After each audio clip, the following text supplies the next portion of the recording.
तो दोस्तों आज हम बात करेंगे स्टील डाया बार्स के यूनिट वेट की कि आपने इसकी कैलकुलेशन कैसे करनी है। इसकी कैलकुलेशन मतलब पूरी डिटेल में बताऊंगा। फीट और मीटर के अंदर आपने कैसे करना है, नंबर्स और मिलीमीटर्स के अंदर। तो अगर आपने मेरे चैनल को सब्सक्राइब नहीं किया तो मेरे चैनल को आपने ज़रूर सब्सक्राइब कर लेना है और मेरी वीडियो को आपने लाइक ज़रूर करना है और इसको एंड तक ज़रूर देखना है। तो सबसे पहले नंबर के ऊपर हम जो बार के डाया की कैलकुलेशन करेंगे वो हमारे पास होएगा डाया इन मिलीमीटर्स। तो हमारे पास जो ये डाया होएगा ये मिलीमीटर्स के अंदर 32 मिलीमीटर्स और इसकी जो लेंथ होएगी वो 1 मीटर की लेंथ होएगी। तो इसके अंदर हमने इसका यूनिट वेट कैसे कैलकुलेट करना है, ये सारा यूनिट हमारा मीटर्स के अंदर होएगा। इसी तरीके से सेकंड नंबर के ऊपर हम आते हैं तो हमारे पास जो डाया बार होएगा वो नंबर्स के अंदर होएगा और यूनिट हमारे पास इधर मीटर्स के अंदर होएगा।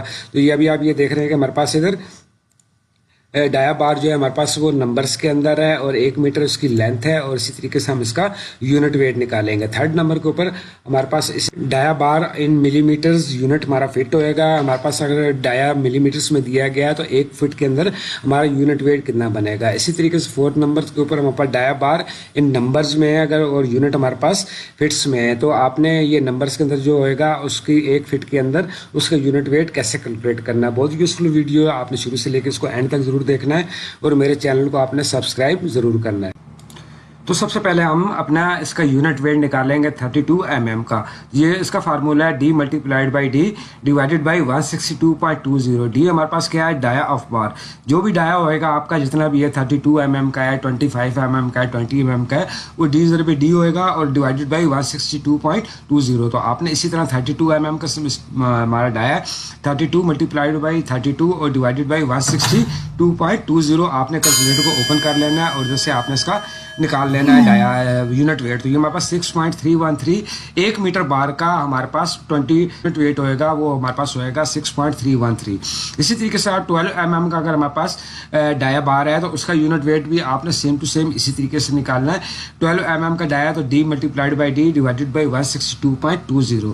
अगर आपने मेरी वीडियो को लाइक नहीं किया तो आपने मेरी वीडियो को आप लाइक ज़रूर कर दें और मेरे चैनल को आपने सब्सक्राइब ज़रूर कर देना। तो आपने इसी तरीके से फार्मूला लिखना है 12 मल्टीप्लाइड बाई आप 12 कर दीजिए डिवाइडेड बाई 162.20 आपने कर देना। तो आपके पास 12 mm का जो होगा वो आपके पास यूनिट वेट आ जाएगा 12 मल्टीप्लाइड बाई 12 डिवाइडेड बाई 162.20। तो ये हमारे पास 0.888 kg पर मीटर जो है हमारे पास ये 12 mm का स्टील बार जो हमारे पास 1 मीटर की जो बार की लेंथ होगी उसका यूनिट वेट इधर आ जाएगा। इसी तरीके से आप 6 mm की अगर आपके पास बार है उसका भी सेम टू सेम आपने इसी तरीके से करना है। तो आपने जो भी यूनिट वेट आपने कैलकुलेट करने हैं मीटर्स के अंदर सबके अंदर हमारे पास डी स्क्वायर या डी स्क्वायर डिवाइडेड बाई 162.20 का फार्मूला यूज होएगा। सेम टू सेम आपने यही करना है। जो भी डाया बार तो आपने इसका फार्मूला सेम टू सेम इसी तरीके से यूज़ करना है।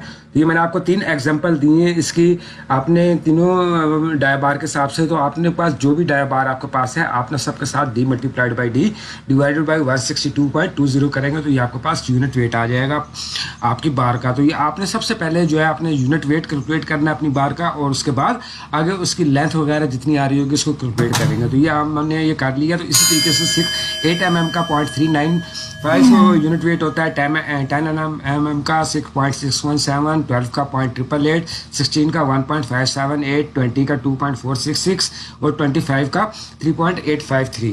तो उसके बाद इसी तरीके से जो स्टैंडर्ड लेंथ होती है हमारी स्टील की बार की वो 12 मीटर की होती है।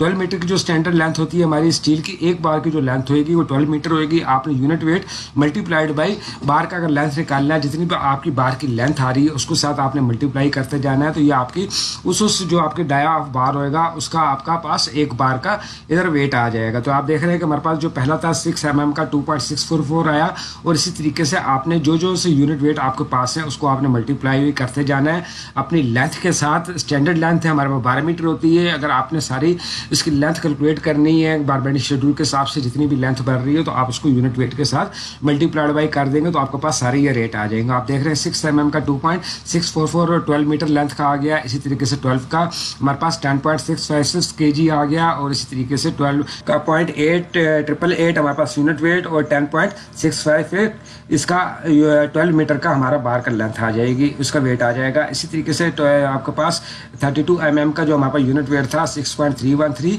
और 12 मीटर लेंथ के ऊपर हमारे पास उसका टोटल बार का वेट जो आ जाएगा 75.756 आ जाएगा। आपने इसी तरीके से आपने सारी कैलकुलेशन कर लेनी है। अपनी जो इतनी आपके पास लेंथ बन रही होगी, जो डाई के हिसाब से आपने unit weight multiplied by length कर देंगे तो आपके पास टोटल वेट आ जाएगा। तो ये हमारे पास जो था एक मीटर्स के अंदर था कि यूनिट वेट हमने अगर मीटर्स के अंदर हमारे पास दिया गया है डाया और उसका हमने मीटर्स के अंदर सारी कैलकुलेशन करनी है तो वो हमने कैसे कर। तो दोस्तों दूसरे नंबर पर